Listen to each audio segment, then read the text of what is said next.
Chers téléspectateurs maa ngi leen di nuyu di am mbégte dalal leen suñu plateau bu bees bu jeune femme dynamique di leen wax déwénati di leen baalu àq te di leen baal àq ci tabaski bi ñu génn tey nag dañuy waxtaanee li nga xamante ne xeetu jàppalante la entre entrepreneur maanaam ay jigéen yi nga xam ne dañoo yore seen boutique di fa dalal ay produits seen yeneen i ñoñ wala di organiser lii di ay expo vente ngir fësal liggéeyu yeneen entrepreneur ngir waxtaanee loolu nag dañuy dalal kii di Fatima Zahra Ba borom Sofato Fatima ñu ngi lay nuyu. maa ngi leen di fay di nuyu téléspectateurs yëpp. asalaamaaleykum wa rahmatullah. Anta Diack moom it mu yore lii di concept store dinañ ñëwaat ci li nga xam ne mooy concept store lan mooy njëriñam sa concept store mu ngi nekk fii Dakar tudd La COP ñu ngi lay nuyu di la dalal. asalaamaaleykum maa ngi kontaan ci invitation bi tey. Fatou Mourad Sarr moom it mu yore boutique am bu tudd Mourafa di organiser li nga xam ne mooy 100% artisanat ngir fësal liggéeyu ay ñoñam ñu ngi lay nuyu. maa ngi leen di nuyu di leen fay merci Osama pour l'invitation merci à tous. voilà dañuy ñëw ci Anta maa ngi wax ni léegi da nga yor lii di concept store est-ce que mën nga ñu xamal lan mooy concept store. concept store mooy benn espace d'exposition la. bi nga xamante ni mun nañ ci fekk plusieurs disciplines moom mun nañ ci am fekk yére mun nañ ci fekk accessoire mun nañ ci fekk tamit mobilier donc concept store c'est vraiment un espace bi nga xamante ni dañuy wone savoir-faire li nit ñi mën dans différentes disciplines. C'est vraiment un espace d'exposition et espace d'exclusivité là espace bi nga xamante ne dañuy won ce qu'il y a de plus je veux dire exceptionnel dans différentes disciplines qui se font et qui s'exercent dans le métier de l'artisanat. Exposition mais aussi vente maanaam bu ñu fa demee bu ñu gisee dara mën nañ ko jënd. Tout à fait c'est un espace d'exposition mais surtout un espace de vente. L'idée c'est aujourd'hui nga mun wone dans différentes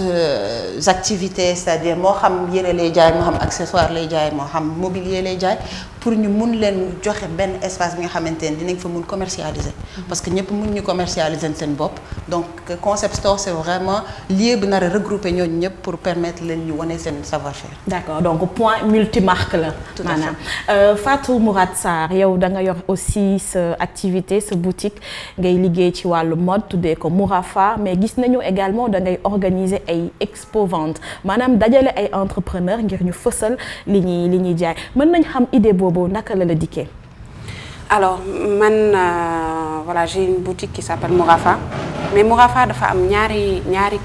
aspect ñaari wàll ci jaay yére la nekk ak artisanat mooy accessoires yi mais dafa am aussi benn aspect boo xam ne on se définit comme entrepreneur social mooy koo xam ne day liggéey mais ni muy liggéey day am impact ci société bi wala day defar on va parler de changement social wala loolu ci wàll boobu nag dañuy def ay événements yi nag c'est beaucoup plus sur la promotion de l'artisanat c'est-à-dire naka la ñu mën a def ba ñi nga xam ne ñi ngi làqu nekk seen ruq ay jigéen yu résilientes on va dire peut-être ñi ngi seen ruq di liggéey naka la ñu mën a def pour fésal li ñuy def lépp ci booloo ak bien-être mu nekk lu rafet loo xam ne nit ñi mën nañ ko gis mën nañ ko jëfandikoo parce que pour fàttali nit ñi que am na fi te soxlawul ñu jéggaani donc loolu mooy événement yu ñu def si nag quand même beaucoup d'événements si ay concepts yoo xam dañ ko xalaat ak loo xam ne nit ñi mën nañ ci gis seen bopp en tant qu'Africain mais aussi en tant que personne du monde koo xam ne aar lépp lu nga xam ne defe nañ ko loxo wala lu xam ne aada wala cosaan war na ko mën a intéresser. te ay jigéen ñoo fay gën a nekk. alors 100% artisanat. alors 100% artisanat mooy événement bu ñu mujj def 4 juillet. boobu ay jigéen aussi yu jàmbaar yoo xam ne ñu ngi liggéey ci ay domaines yu bari ñii ci wàllu perlage ñii ci wàllu calebasse yi ak vannerie ñii ci wàllu cosmétique ñoom ñëpp ñoo fa daje woon mais am na yeneen événement qu'on a fait par exemple qui s'appelle Anango et Anime. C'est un événement qu'on a fait avec Nogay Mourgaay bu Fantasika bu expliquer la mode dans les années 50 à Saint-Louis que ni amoon nañu cosaanu maquillage. que c'est pas parce que maquillage dafa xew léegi que daawuñu woon defaru xamuñu woon coupe yu rafet yi daañu nañu solo bu rafet bu jot def seen ay te loolu amoon na fi ak yeneen événement yoo xam peut-être mën nañ ci dellu si waat. loolu yëpp ci entrepreneuriat social bi Fatima Ba yow da nga yor sa boutique parce que yow it créatrice de mode nga sa marque mooy Sofato mais bu ñu ñëwee sa showroom dañ fay fekk yeneen article en l'occurrence bijou Imara mën nañ xam bijou Imara yi naka la def waaw ba atterrir foofu moom nga takk ni toujours fu ñu fekk ñu ngi représenté alors man comme je dis c'est pas yorewuñu concept store c'est pas comme en taille la coop où vraiment loolu mooy seen vocation c'est de représenter aussi d'autres marques man c'est la boutique de Sofato mais après Sofato dans son esprit de partage parce que loolu la ñu nit ñi mës a xamee tamit on s'est retrouvé à réaliser que nit yu bëri yu ñuy faral di liggéeyal comme Imara nga xam ne chaque fois que je fais un défilé ay bijoux am limite nit ñi dañu foog ne Sofato moom Imara parce que tout le temps bijoux am yi dañ koy booleeg suñu ay yére et ça va très bien ensemble qui n'a pas de showroom justement amul boutique boppam je dis viens je t'emmène des articles après c'est la même chose avec une autre amie à nous bi nga xamante ne Maison F Dakar la tudd et qui fait des oreillers donc c'était pareil et c'est du pain tissé donc ça entre dans notre domaine de prédilection je veux dire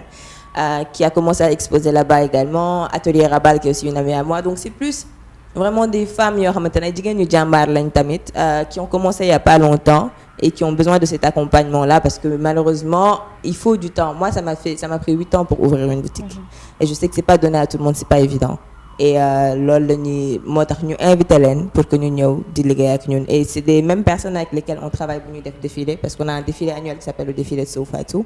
qui se passe d'habitude au Pullman et à chaque fois dañuy fexe vraiment pour qu'il y ait le maximum d'autres jeunes femmes entrepreneurs qui soient mises en avant waaw ñuy def maquillage ñuy def coiffure Manina Beauty by Kumba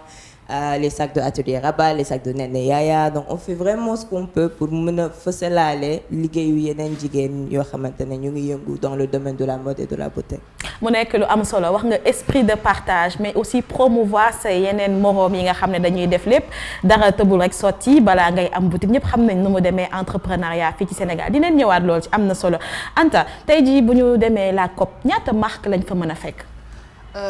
tey jii en fait nombre de marques bi ñu nar a fekk la COP ça dépend vraiment de ñi fa bëgg a ñëw ak ñi ñu sélectionné pour ñu ñëw fa mun naa annoncer naturellement mun naa dem ba ne une dizaine de marques mun nañ nekk la COP mais après c'est une question d'aménagement de l'espace parce que nañu on est limité dans l'espace mais mun nañ xalaat plus grand et en fonction des arrivées des marques qui viennent on nañuy aménager réaménager réajuster donc ce qui fait que l'espace vit en même temps que les arrivées donc tey jii mënoon nañ ne on était 3 maintenant on s'est retrouvé à 8 comme on peut se retrouver à 15 demain donc vraiment il y a de la place pour tout le monde. donc ça veut dire que concept bi. nit yi kii approprié wu nañ ko. totalement parce que l'idée c'était vraiment comme Fatou nu mu ko waxee sànq c'était vraiment un esprit de partage c'est comme ça que l'idée même de la COP est née c'était deux marques qui se sont retrouvées parce que li benn mën ñaar ko dax donc ñu boole suñu doole ubbi espace bi pour que ñu mun partager pour que ñu mun limiter parce que aussi c'est des coûts c'est du budget de pouvoir avoir un espace et de le gérer donc on a additionné et en faisant ça naturellement on s'est dit pourquoi ne pas inviter d'autres qui font la même chose pourquoi ne pas inviter d'autres qui sont complémentaires à ce qu'on fait tout à l'heure Sofatou le disait parce que Imara aujourd'hui fi ñuy def seen défilé de mode moo leen di solal bijou c'est complémentaire c'est logique donc il faut qu'on puisse se retrouver client Sofatou naturellement war na mën spontanément nekk client Imara donc et c'est vraiment ça l'idée d'avoir un espace où la personne elle rentre dans un univers et 360 degrés on le prend en charge et c'est vraiment ça. Fatou Mourad tey jii booy organiser ce événement Expo Vente yi comment ngay choisir ñi ci participer yow yaay dem envers ñoom am nga sa cible bien déterminée wala ñoom ñooy def des démarches pour bokk ci li ngay organiser. alors ce qu'il faut comprendre c'est que événement yi bu si nekk ak ni muy dikkee ak période bi muy ñëwee. Bon, il y a des événements yoo xam ne c'est pas des expo-ventes mais il y a des événements plutôt assez culturels c'est-à-dire loo xam ne day fesal Made in Africa je vais te donner un exemple benn événement qu'on a appelé NNT Naturel et Tendance et ça c'était plusieurs personnes qui sont dans des secteurs différents je vais te donner des personnes qui sont dans la gastronomie ñoo xam ñi ngi ci cosmétique ak ñoo xam ñi ngi ci mode bi bon naturel et tendance, l'idée c'était de regrouper les gens pour leur dire on peut être naturel et être tendance. Dans Expo, c'était plus des panels où il y a quand même une trentaine de femmes dans les différents secteurs qui sont là, qui sont venues en parler. Parce qu'on a, dans ce que je fais, il y a beaucoup de philosophie et il y a beaucoup de choses à transmettre pour moi. Parce que s'il y a un message comme quoi on a des choses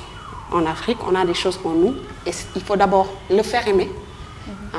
Ñun suñu yeneen génération yi et le faire partager parce que les gens nit yi balaa ñu jënd dara wala ñuy associer aussi dara il faut que ñu bëgg ko wala ñu xam ko donc il y a déjà cet aspect-là qui est très important pour nous loolu tamit ñu collaborer ak ñeneen femmes ay centres des personnes qui sont beaucoup dans le cosmétique. Je te donne aussi un exemple d'un événement qu'on appelle Teeru Koor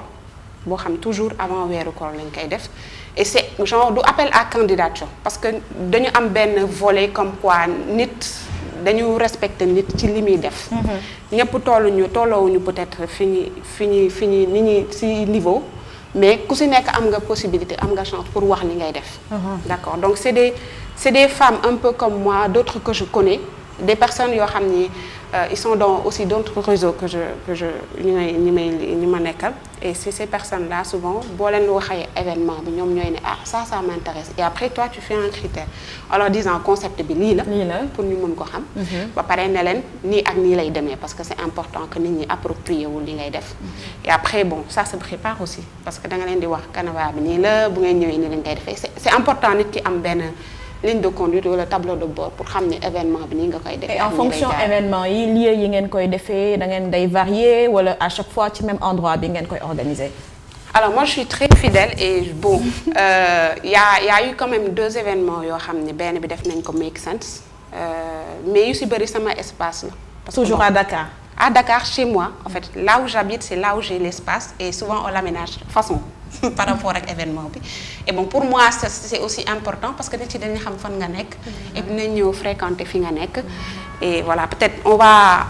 bëgg nañu dem ci yeneen espace parce que c'est bien de découvrir di bokk di changer mais pour le moment foofu espace boobu lañ koy defee en attendant de diversifier et tout ça. Fatima ngay jaay ay yére amaale bijoux Imara yu fa nekk d'autres articles lu ñuy bëgg a xam mooy jaay bi naka lay demee tey bu naka ngay gérer article Imara di gérer sa bos nag bu ñu ñëwee showroom Sofato bu ñu jëndee yére ba pare danga naan bijou bi dina ànd ak moom comment naka ngay jaayale Imara. C'est exactement ça. Alors moi j'ai 2 filles qui sont à la boutique et il arrive il y a des moments où une semaine boo xam ne dama leen naan yéen man maa leen embauché wala Imara ñoo leen embauché parce que elles se retrouvent à même machallah à même vendre plus des fois pour Imara que pour Sofato même et ça alhamdoulilah pour nous c'est une fierté que suñu clients yi ñëw di jënd lool et puis Imara elle-même elle a sa clientèle qu'elle envoie aussi qu'elle dit dem leen yére yaa ngi bagage bijoux yaa ngi boutique Sofato et bu ñu ñëwee ses clients à elle se retrouvent aussi à acheter des articles de Sofato donc personne ne perd en fait tout le monde y gagne mu nekk lu may rafetlu bu baax et aujourd'hui j'ai oublié de le dire au début c'est que jaayuñu suñu yére kese j'ai une autre amie qui s'appelle Sirène Banderabe donc Aïcha Ba c'est la même chose elle est revenue du Luxembourg il y a pas longtemps foofu la doon liggéeyee et bu mu ñëwee elle avait pas d'espace d'exposition et ce qu'on a réalisé c'est que yow boo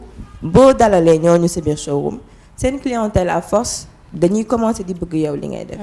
Par exemple Aïcha elle a une clientèle d'expat plutôt ñoo xamante ne duñu sax ay Sénégalais la plupart et à la base ils viennent pour ces articles là elle mais après ils se retrouvent à dire tiens ça c'est sympa après ñu jënd leneen loo xamante ne Sofato la tout comme ñun bu ñu amee clients yoo xam ne ay expat lañ mën nañ ñëw ci boutique bi parce que dégg nañ tur bi affaire bi jaaxal na ñu ne xaaral ñu ñëw xool bu ñu ñëwee duñu gis yére Sofato bu leen neex parce que c'est peut-être pas leur style mais alhamdoulilah ils trouvent du Sirène Banderabe donc pour moi c'est tout bénef et kenn du ci perte en fait. Ouais. Anta da nga am sa marque Andi est-ce que Andi moo njëkk a juddu concept store bi wala concept store bi moo njëkk a ñëw Andi tegu si. Oui effectivement je me fàtte présenter j'ai une marque de maroquinerie donc on travaille le cuir essentiellement et cette marque Andi existe depuis 2014 donc Andi moo jiitu la coop et c'est à partir de Andi que l'idée avec d'autres personnes est venue de créer la coop. Clairement c'était un moment pour nous de ñëw mettre en place un cadre faire rentrer les gens dans un univers faire partager et l'autre moom c'est vraiment l'idée de la coop c'est sharing is the spirit mooy hashtagu la coop mooy fii on est là pour partager que ce soit dans la discussion que ce soit dans le vêtement que ce soit dans l'accessoire que ce soit dans toutes les disciplines qui existent au niveau local on est là pour partager des choses donc c'est différent sur différents formats qu'on va le faire mais c'est un espace de partage et c'est comme ça qu'on décrit la coop. Donc Andy est né en 2014 avant la coop et c'est 3 ans après que la coop a vu le jour en 2017. Et c'était vraiment un espace, un laboratoire parce que le concept de concept store on le connaissait ailleurs xam nañ nu muy dox ailleurs mais est-ce que ça s'adapte à notre réalité est-ce que c'est du copier-coller qu'il faut faire au niveau local non donc on était vraiment le premier et on était un laboratoire on devait voir par rapport à la problématique des marques locales nan nañu qu'est-ce qu'il leur faut pour exister et c'est vraiment sur cette base ce qui fait qu'on a vu beaucoup de gens aller et venir il y a des gens qui sont venus juste faire un lancement parce qu'ils avaient besoin de lancer leur marque que les gens les identifient ils ont fait des lancements ils sont partis il y a des gens qui se sont installés il y a des gens qui sont venus juste pour faire une période temporaire pendant quelque temps dans l'espace donc vraiment c'est ouvrir la porte en fonction du modèle et on s'ajuste vraiment à la problématique du créateur on s'ajuste à la problématique de la marque tey jii lan mooy intérêt wu regrouper ñi nga xam ne des fois vous faites la même chose des fois vous faites pas la même chose lan mooy intérêt sachant que fii benn esprit la ñu am booy entreprendre que voilà solidarité bi dafay xaw a manqué tuuti lan ngeen bëgg a fësal lan ngeen bëgg wane ci boo leen jëlee yeneen nit ñi def la même chose wala leneen di leen jaayal di leen proposer seen marque. En fait Sofatou wax na ko sànq et c'est vraiment ça. Aujourd'hui, on s'est rendu compte que demal sa bopp doyul. C'est clair. Mun nga am de très beaux articles, mais les clients sont différents. Xam nañ la, d'autres ont besoin de se faire connaître, d'autres font de très belles choses et ne sont pas vues. Tout à l'heure, l'idée de complémentarité aussi, c'est très important. Moi, je ne fais pas tout. Aujourd'hui, je fais de la maroquinerie, je suis dans du basique pratique. Quelqu'un d'autre peut venir et faire des pochettes exceptionnelles de sortie. C'est de la complémentarité. Donc, il faut que tout le monde puisse exister dans son univers. Et c'est là où c'est important que chaque marque revendique et montre clairement l'univers. Parce que c'est là où tu peux orienter le client. Client bu dugg ci yow mën na ne je viens parce que j'ai entendu parler de je sais pas man Kayfi d'ailleurs c'est une autre marque qu'on a créée quand la coop a ouvert parce que en écoutant les clients, on s'est rendu compte qu'ils ont un besoin vestimentaire. D'accord. Donc c'était de la maroquinerie Andy à la base. Ensuite, on est allé vers Kayfi, mais un besoin vestimentaire purement pratique. On n'est pas allé en se disant, je vais faire comme Sofatou, des grands boubous de ski sortis. Non. Je veux que les gens, le gars, c'est un produit pratique. Donc c'est vraiment trouver produit par produit et c'est ça l'intérêt et c'est ça le casting même d'un espace comme la coop, c'est de trouver des produits qui vont faire du 360 degrés et qui vont s'additionner naturellement autour de l'écosystème de clients yu ñu am. Fatou Mourad booy organiser sa expo yi naka ngay choisir date yi nag da ngay gis ne ñu ngi waaj a jublu ci tabaski bi xëy na nit yi dinañ soxla de tels produits naa organiser benn expo vendre regrouper de tels artisans koor gi mu ngi waaj a ñëw nit yi dinañ soxla lii naka ngay xalaatee date yi nga xamante ne dina am benn retombée bu favorable par rapport ak ñi ñëw. Alors à part teeru koor nga xam ne moom on le fait souvent avant weeru koor. Les autres événements, c'est très intuitif. C'est vrai que c'est très feeling, quoi. Okay. Mais ça se prépare. Je pense par exemple à un concept qui s'appelle RIM, ma robe, mon identité et moi, parce que tiens,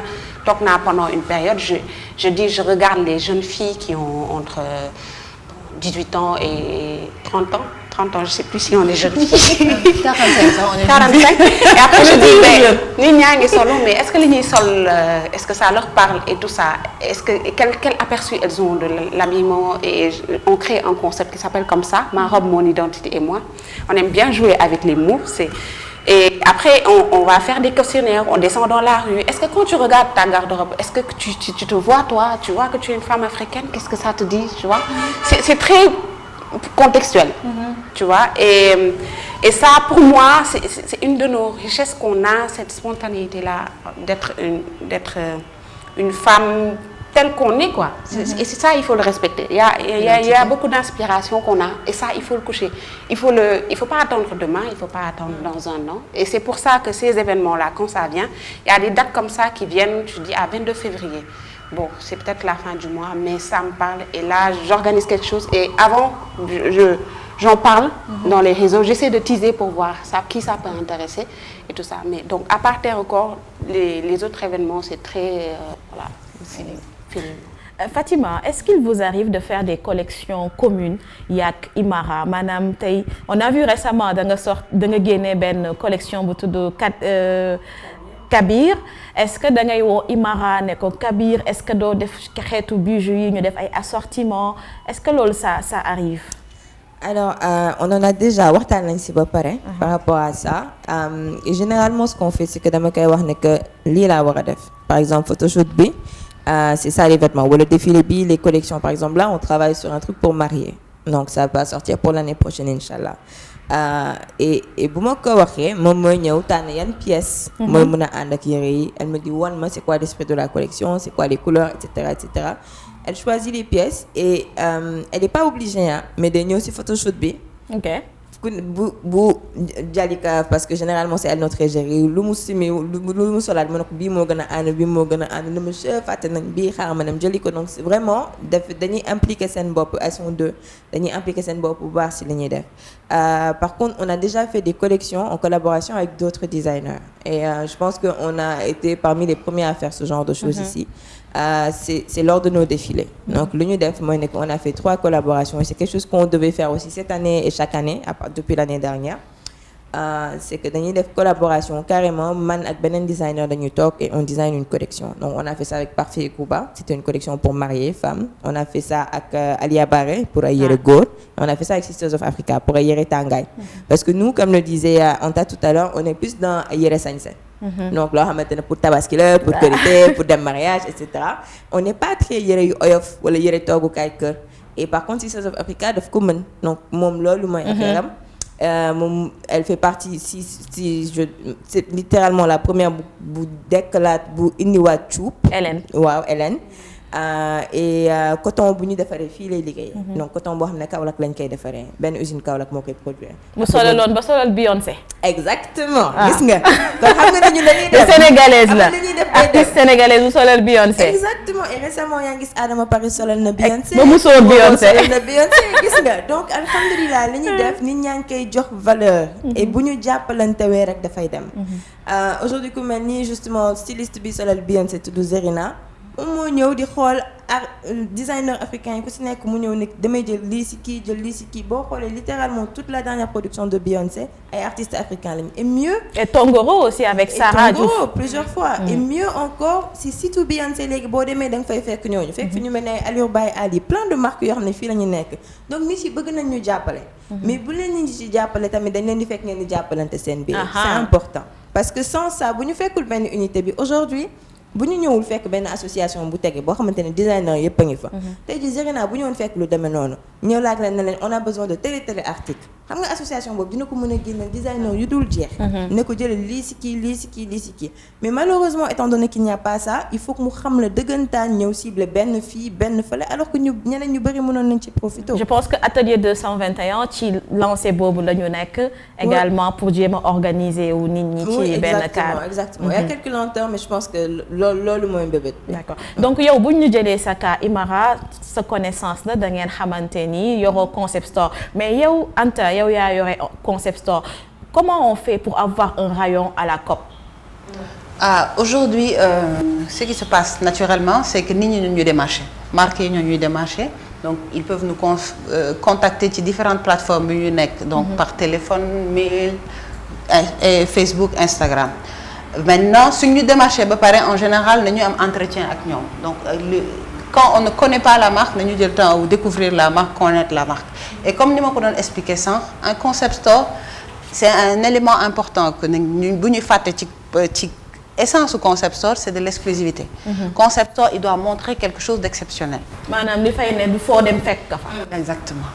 ça n'a pas d'intérêt et comme tu disais l'union fait la force c'est plus marque yu forte regroupée dans un même espace plus espace boobu am doole donc aujourd'hui ay marques ñoo ñuy démarché woo ñu yónni ñu message je voudrais venir vous présenter bu boobaa on fait des séances avec eux dañuy jël temps découvrir marque bi xool produit bi parce que on doit aussi garantir un certain standard à nos clients parce que bëri na clients yuy jóge fu ne léegi toutes les façons pour man amatul sax barrière tout le monde vend partout avec les réseaux sociaux les plateformes mun nañ jaay fu ne donc c'est vraiment réévaluer le standard du produit est-ce que c'est quelque chose d'exceptionnel parce que aujourd'hui man Sofatou respecté naa ko am na yenn produit su ma gisee ni c'est une copie de son produit dama ko exposer parce que pour moi c'est de l'éthique et il faut qu'on se respecte entre nous. bëri na fi loolu nag. bëri na fi loolu je veux attirer l'attention sur ça c'est grave moi je trouve ça grave des fois ñu yónni ma damay gis ku ñëw sama boutique yónni ma génneel ma benn photo Sofatou doom ko defal ma ne ko tu es sérieux mais doo seeti Sofatou. mais luy andi loolu cherté bi mooy andi loolu. des fois cherté bi. exactement. Et puis c'est des gens qui ne prennent même pas la peine de dem xool kan moo def lii ñëw par exemple tu vas voir un article de Anta yow boo xoolee man bu ma xoolee photo bi xamee naa ne yëre Anta la. yow effort bi ma def ba xam ne lii yëre Anta la boo laajte woon sax diw na la lii yëre Anta la mais duñu laajte. duñ fa dem dañuy xool ki leen gën a jege rek ne xaar ma dem foofu. mais Fatima xam nga lu baax ak lu rafet ñëpp a ko bëgg. waaw des fois par exemple dinaa gis benn yére Fatima Sofatou mu neex ma lool mais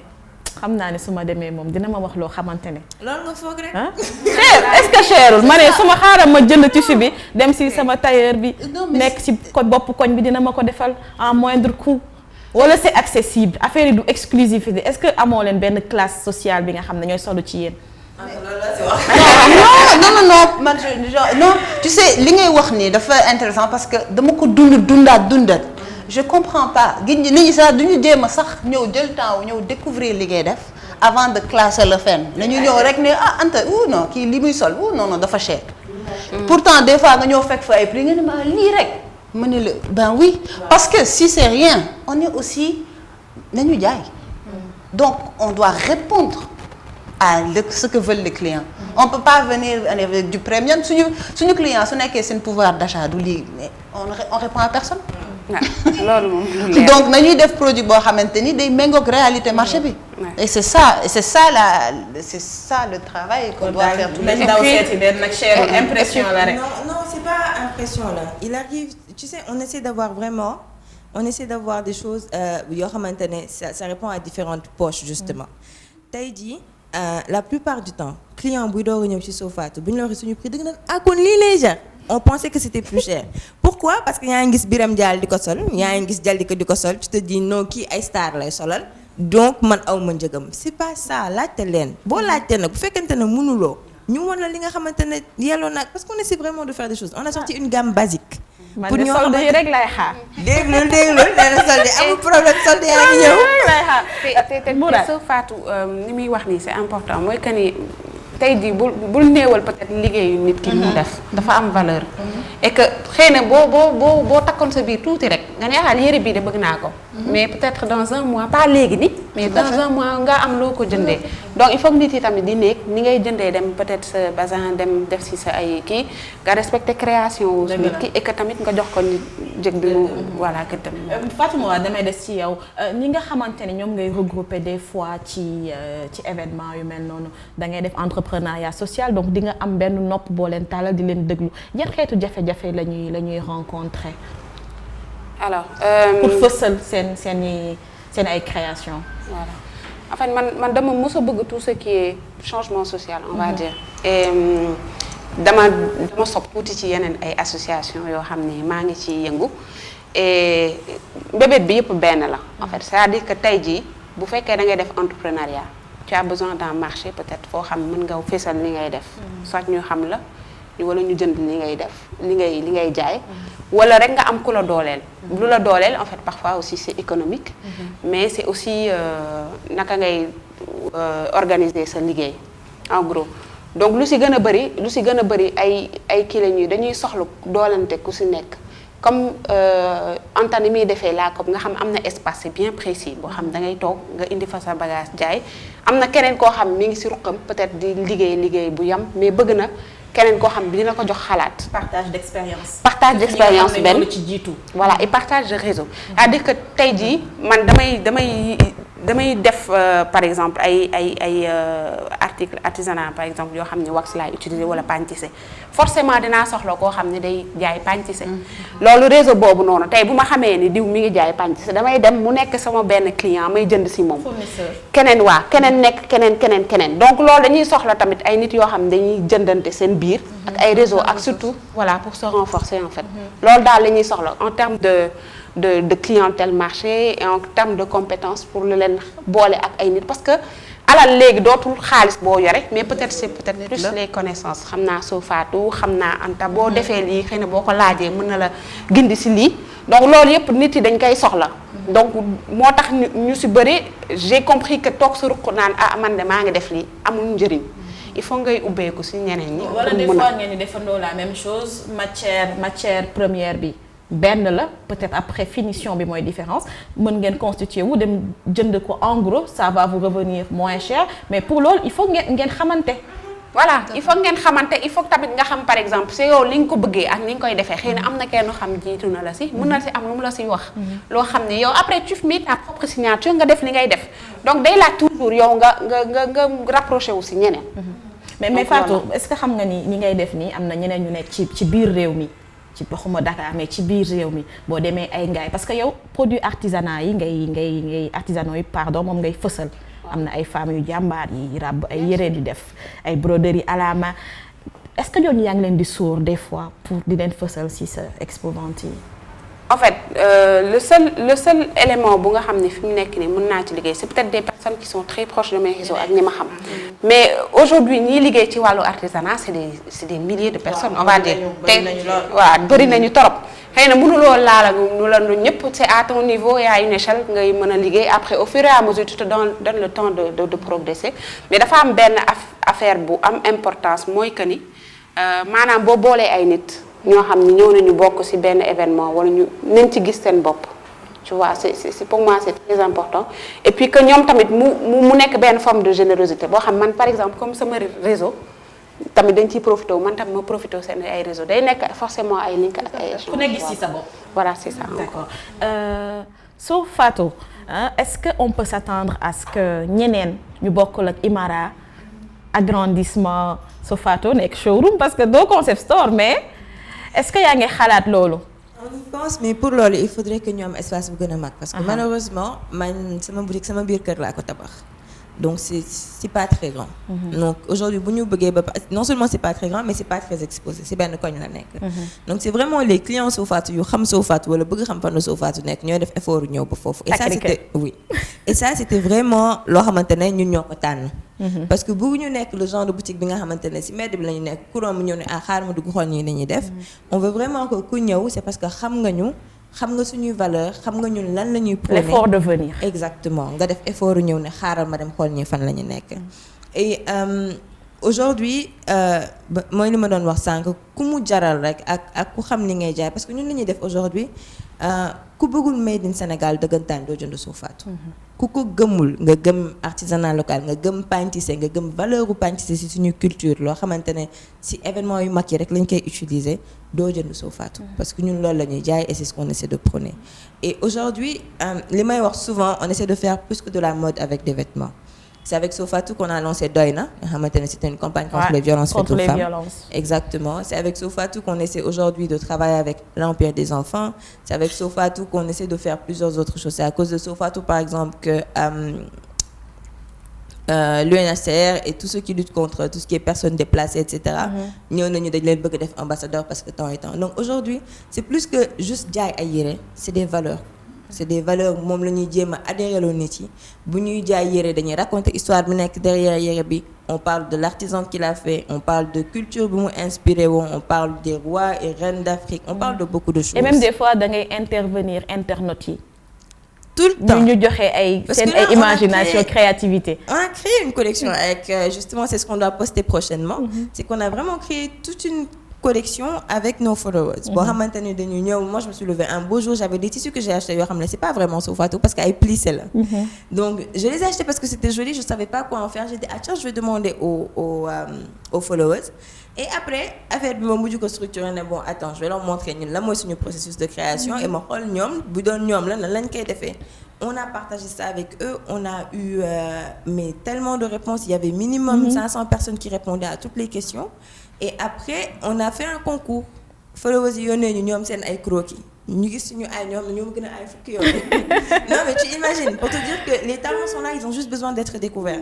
Et en partageant plutôt les croquis de ces gens-là, tu vois que par exemple un croquis, tu vas avoir 2000 personnes qui sont allées voir c'est qui cette personne, tellement le croquis était bien fait. Et pour voir est-ce que kooku day ñaw ba pare wala ñawul. Donc xam nga ne yére boobu bu ñu ko créé ba lancer ko, ça peut lancer la carrière de quelqu'un. Effectivement. Et c'est des choses yoo xamante ne sànq yaa ngi koy wax par exemple kii fan lay jëndee tissu et cetera. Affaire la yoo xamante ne en général duñ koy partager. Parce que tu te dis chi kii bu ma ko waxee fan laay jëndee sama tissu bi. yii daf may yàq. bu demee jënd ko ñaw ko suñu ñaw yi dafay nuroo damay perte et cetera alors que non. Aujourd'hui mën nañ bokk fi ñuy rootee ñu bokk tissu bokk pagne tissé bokk lépp ba ci fil bi ñuy ñawee te le résultat ne sera pas le même. Parce que créativité bi ci ginnaaw moom mooy définir loolu. Et alhamdoulilah comme elle dit c'est bon d'être en réseau avec nit yoo xamante ne yéen a bokk philosophie. C'est des personnes qui sont dans l'esprit de partage comme yow. Moi aujourd'hui Sisters of Africa, Alia Baré, Lahat Gueye et cetera, on achète ensemble le coton. À Kaolack ku nekk jël sa wàll ngeen xam nan ngeen koy def. Et on a plein d'autres projets yoo xamante ne ça va dans cet esprit. Par exemple aller acheter tout ce qui est fermeture, tu vois, la petite mercerie ensemble à l'étranger pour am produit de qualité. Les sacs qu'on commande, on a dit qu'on va commander ensemble. Le papier de soie, diarablu bët ki dem le même message di malade fan nga jënd sa papier de soie. Et je n'ai pas de problème à dire à la personne fii la. Parce que pour man ku nekk boo xasee ba pouvoir faire ça et augmenter le standard de ce que tu fais, ñun ñëpp on en profite parce que suñu mode mooy élevendo. Et nit ñi ils vont plus respecter la mode sénégalaise parce qu'il y a de plus en plus de créateurs yu def des produits de qualité. Voilà wax nga lu am solo Fatima, normalement boo leen ko jëndee en groupe daf leen di coûter moins cher et coût bi si lay gën a yomb dinay gën a bëri ci ñi nga xam ne ñoo koy jaay. Yaa ngi tudd ñi nga xam ne ñoo nekk Kaolack di defar coton, xam nga ni loolu suqali comme la ci ñooñu liggéeykat yooyu. Anta, est-ce que dafa am contrat bu lay lié ak ñiy ñëw di exposer foofu dañuy ñëw rek saa yu leen neexee andi seen yére? Sur quelle base dañuy ñëwee la COP am fa c'est ay produits? Pour ñëw la COP affaire bi d'abord waxtaan la. Donc après que ñu waxtaan découvrir produits yi comprendre lu nit ki di def ak li mu bëgg a wone on met en place un protocole. Parce que affaire u xaalis la tamit. Am na solo. Duñ ko fàtte. Donc il faut que lépp leer et sur des bases claires. Faut pas que message bi biaisé et que on se concentre parce que sànq wax nga lu am solo je nekkuñu complètement ci social mais ku nekk dañ ko war a respecter ak jox cër liggéeyam. Aujourd'hui am nañu exposer la COP ñëw présenter ma seen ay produits ma ne leen ñëw génneel ma fiche de prix yi ma ne ko lii rek nga koy jaayee lii rek xalaat nga ni mën naa ko yokk ma ne ko bien sûr. Mais parce que li ngay def c'est du travail manuel temps la et c'est des produits exceptionnels da nga leen jox valeur ma yokk prix yëpp nit ñi jënd ko prix yooyu parce que aujourd'hui moo tax discussion bi sax ak entrepreneurs yi ak créateurs yi important et feedback bi tamit important on ne peut concept store du juste exposer ay produits il faut savoir faire vivre l'espace il faut savoir faire vivre le produit ak entrepreneur ak créateur bi koy def li nga ko mën a yokkal fu nekk foog ñu ko yokkal ko ci su nekkee ci xalaat la ci communication la ci fournisseur la nañ ko ci nañ koy jox parce que noonu rek lay mun yokk et nu muy yokkee la ñun ñëpp di yokkee donc da ngay ñëw dans cette discussion dans cet échange on met en place un protocole avec les conditions claires yi ngay nar a nekkee ci biir espace bi yaa xam ndax c'est une exposition permanente yaa xam ndax exposition éphémère la pendant une certaine période ou bien juste c'est une vente ponctuelle da nga bëgg a juste lancer ce produit ñu lancer ko et après sur cette base on définit les conditions ni ngi lay fayee à quel moment et tout est défini clairement dans un protocole avec le partenaire. D'accord Fatou Mourad naka yow des fois si sa kër ngay organiser yi ni mel ça veut dire que am na ñuy def d'habitude bu ñu gisee ñuy créer événement yooyu dañuy jaay stand maanaam boo bëggee stand bi tu as un droit dafa am droit de participation est-ce que même chose ngay def. Alors boo jëlee événement bu ñu créé comme teeru koor en fait on a vraiment eu à changer aussi d'espace mais yi ñuy jot a def sama espace. En fait c'est très coopératif. On se dit voilà événement bi c'est telle date lii la lay soxla comme budget ñi war a participer ku si nekk day jël dara bon après ñeneen ñi mën nañu jël en charge par exemple kii ne man maay indi boisson kii ne man maay indi lekk. kii ne man maay gérer peut-être décoration wala logistique tu vois donc ku si nekk da ngay jël sa wàll et puis am na benn bu ñu defoon boo xam ne dañ ne weeru koor la aussi weeru dimbal la ku si nekk joxe na benn participation mi bi ñu paree après ñu dem def ay ndogu dem joxe ji ko donc day am toujours aspect coopératif ak collaboration boobu toujours ku si nekk si la nga am voilà si nekk nga 100% artisanat aussi on a fait la même chose on a dégagé un budget et on s'est dit que ku si nekk day jël benn partie avec un montant fixe et puis on a essayé d'en parler on a essayé de ku si nekk daal li nga mën ngay def et voilà je crois que ça marche comme ça parce que doole booloo mooy doole et c'est assez coopératif encore une fois.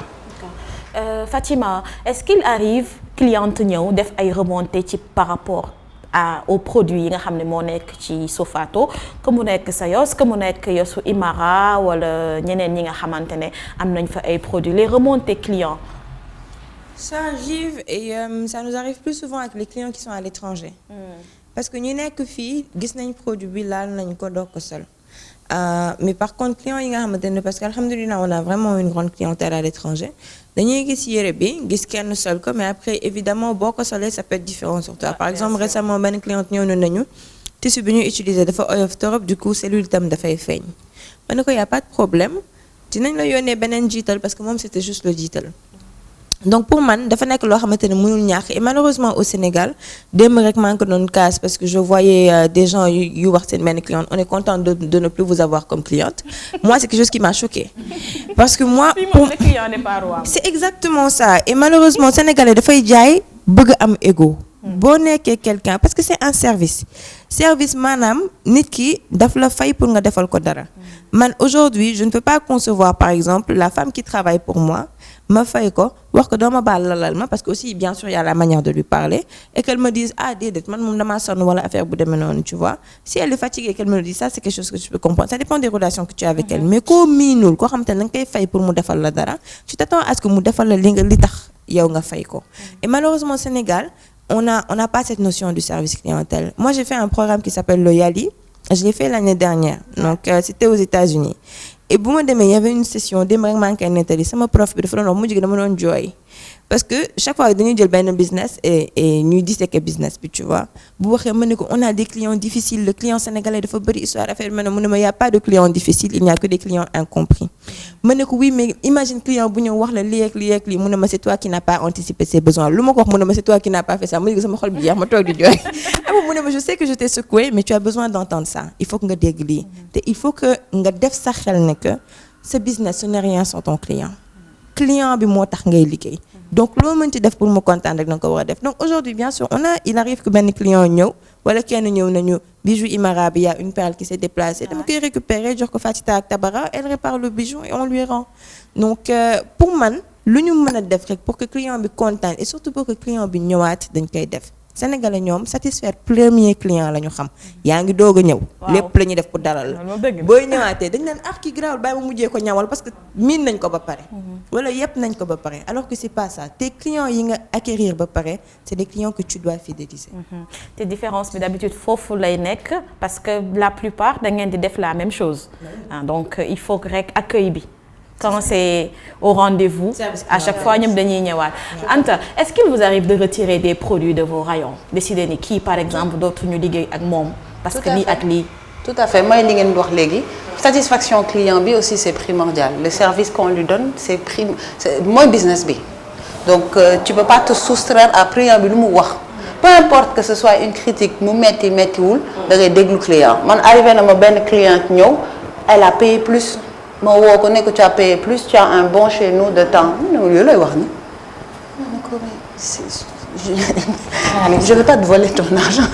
soyons bien clairs da nga fay pour un service c'est plus il y a eu une erreur vendeuse bi dafa am lu mu loupé donc le client faut le suivre faut le faire vivre et à la longue on sait exactement ce qu'il veut aujourd'hui je suis sûre Sofato xam na ni suy génne collection je ne connais pas le nom, mais xam na tel et tel client ñii nañ koy sol ñii nañ koy jënd, c'est clair, c'est garanti. Parce que ce sont des gens à qui tu les as tellement compris, tu réponds exactement à ce qu'ils veulent. Et c'est bien d'avoir des clients exigeants parce que ça te permet de monter en compétence en permanence.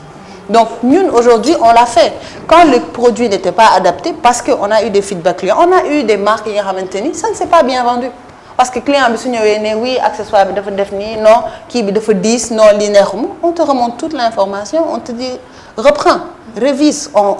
et on ajuste parce que ça fait partie de la vie du produit. Ñun ñëpp moi je suis pas dessinatrice, mënuma dessiner. Mais peut-être j'ai une idée que quelqu'un s'est formalisé. Et c'est là où la chaîne de valeur, boucle bi am importance. Parce que sinon, si on ne se complète pas,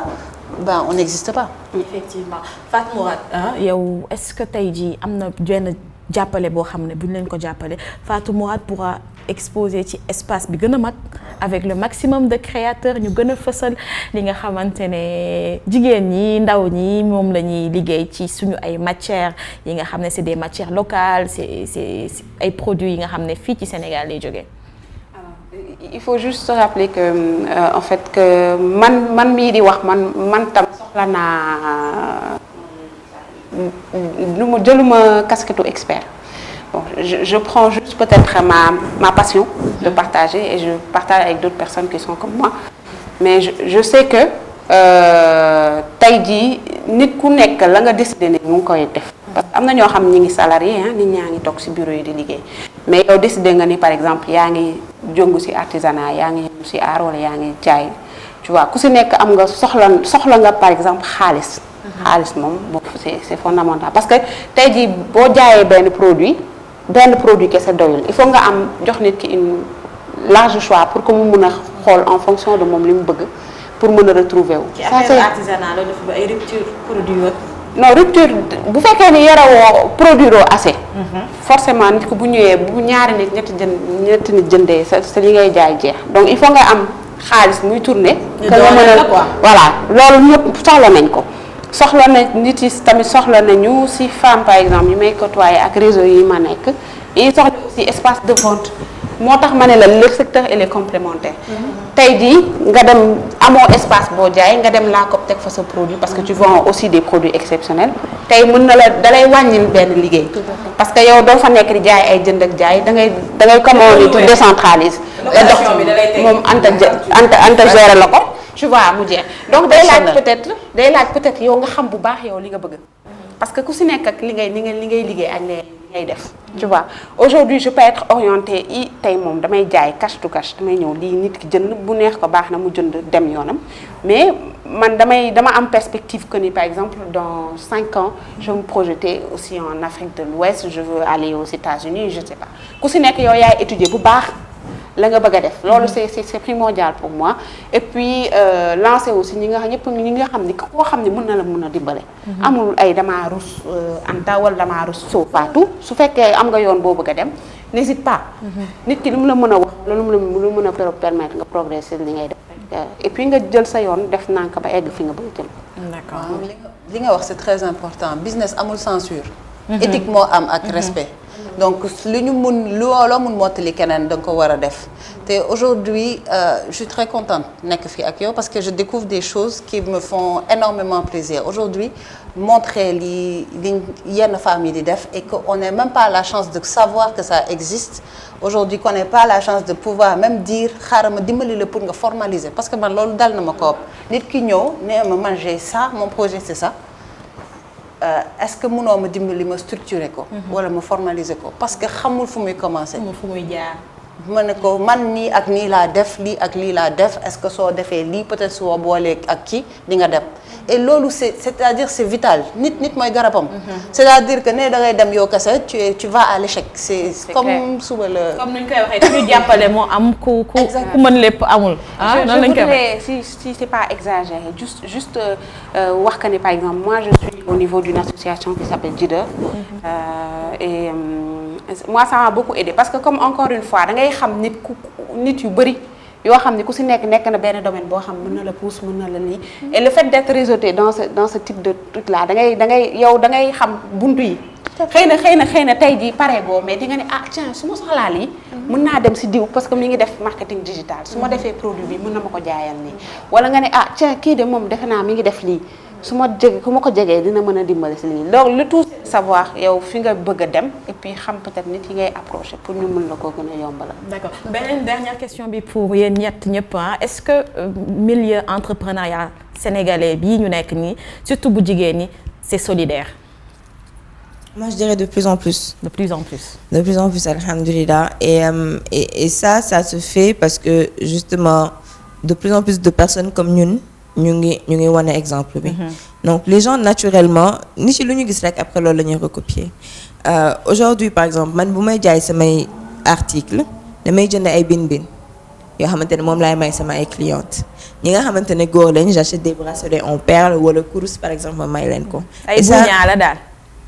Et ça, je vais acheter ça chez d'autres femmes qui les font et qui sont ici. Une jeune femme et une tata à moi. Donc, entrepreneuriat déjà à mon âge. Lolo ben là. Et deuxièmement, toi, ce petit geste-là que tu fais, ça fait fonctionner lolo. yaa ngi dem ci beneen pressing boo xam ne jigéen moo ko moom. yaa ngi dem feneen yaa ngi fay livreur. xam nga donc tu fais tourner l'économie. Alhamdoulilah. Le pain tissé que j'achète chez ma grand-mère, etc., etc. Donc c'est toute une chaîne de valeur comme on dit.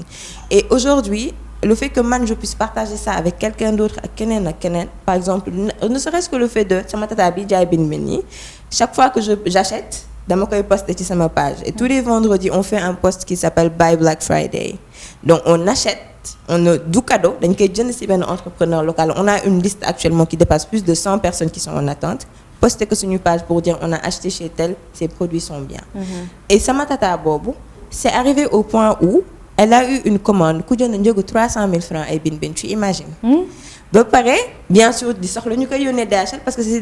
la plupart c'est des gens qui sont à l'extérieur. Donc là man maa ko wax tata ces produits s'appellent Midnight Candy man maa ko ne tata demal DHL ñu ubbil le compte comme ça nga def export parce que chaque fois man lay indil bin nii dama yónneel ma diw tu vois. Donc pour moi c'est quelque chose qui vient. loo xamante ne amul woon récemment malheureusement loo xam ne amul woon ci suñu tata yi bien vrai qu'elles ont fait un travail extraordinaire mais bu ñu booloo woon tey jii mode sénégalaise ak milieu bi dina dem fu gën a sori foofu. Donc avec la coop avec Mourafa avec des gens comme ça je pense que luy gën di am la et luy gën di law la. Effectivement Anta. Oui, je suis totalement d'accord. Solidarité bi yaa ngi koy sentir léegi. C'est vital et on l'a tous compris xam nga benn instant. La majorité d'entre nous ñu ngi commencé ñun suñu bopp beaucoup d'entre nous kenn amu ci financement da nga góorgóorlu taxale démarrer peut-être ñu fekk si la peut-être fekk si wuñ la mais en tout cas yaa ngi soox di demal sa bopp. Donc on a compris que il faut qu'on le fasse ensemble il faut que ñu booloo ça maintenant je pense que le message est clair. Maintenant ku nekk à son niveau nu mu koy intégrer ak nu mu koy dundee parce que il y aura toujours ces petites querelles il faut pas aussi qu'on se voile la face c'est une réalité du marché c'est la concurrence c'est comme ça qu'on fait vivre le marché mais oui la solidarité maintenant c'est une réalité et c'est bien que l'on puisse même rencontrer des gens comme ça parce que là je suis sûre qu'en sortant de là il y a d'autres choses qui vont naître de conversations. On espère. Et c'est clair que dina jur leneen. Maintenant peut-être qu'on va t'accueillir très bientôt pour des concepts à la COP. Ça c'est une bonne idée. C'est une bonne idée, n'est-ce pas? Fatou Mourad. waaw solidarité bi xam nga dafa am loo xam ne ñun dañuy judd fekk suñu yaay yi bu tabaski jotee ñu jël tànk bi yóbbu fële. bu ngalax jotee même chose. bu da ngay gis sa maam jóge man sama maam daa jóge toujours à xombal bu ñëwee bu indee ginaar indi fuddal indi lii ne la demal kër diw nga joxe ko donc da ngay màggee ci loolu. ba nga xam ne yow fii nga ko fekk. donc solidarité bi mi ngi foofu léegi après peut-être dafa am ay affaires yu changé suñu société maanaam dëkkuwaay yi maanaam alal place de l'argent wala nit yi seen xalaat mais mu ngi fi ba pare lu ñuy dekkil la ak loo xam ni xëy na nit ñi dañ ciy gën a bàyyi xel xam ni loolu moo am solo donc et puis lu matériel yëpp day jàll jigéen yi ñi ngi dellu si parce que xam nañ ni ndëgam boo demee feneen ngay gis nit ñi di booloo moi je divague un peu dama gis benn programme bu tudd La Louve bon c'est une boutique boo xam ñoom dañuy xaar ba heure bi ba mu waaj a guddi ñu wàññi seen prix yëpp nit ñi mën a ñëw dugg jënd bu fekkee feneen nga xam ne du seen cosaan ak seen aada la foo loolu mën a am foofu asamaak ñun donc ñu war si dellu si bu baax. xam ni sa dëkkaale ki nekk sa wetu nekk ki nekk sa wetu kër ki nekk sa wetu voilà ki ngay liggéeyal toujours am na loo soxla si moom donc ñu liggéeyandoo ensemble pour man loolu voilà dara gënu ko. Merci beaucoup Fatou Mourad Sarr borom Mourafa ak 100% artisanat merci également à Anta Diak borom la COP Fatima Zakhaba bu Sofatou jërëjëf ñoo nekkoon suñu ganu tey ñu doon waxtaanee li nga xam ne mooy concept store wala xeetu jàppal ma jàpp bi nga xam ne moo am ci entrepreneuriat féminin fii ci Sénégal jërë ngeen jëf chers téléspectateurs di leen jox dig daje fii ak fukki fan ak juróom ngir beneen numéro Jeune Femme Dynamique fii ci ITV.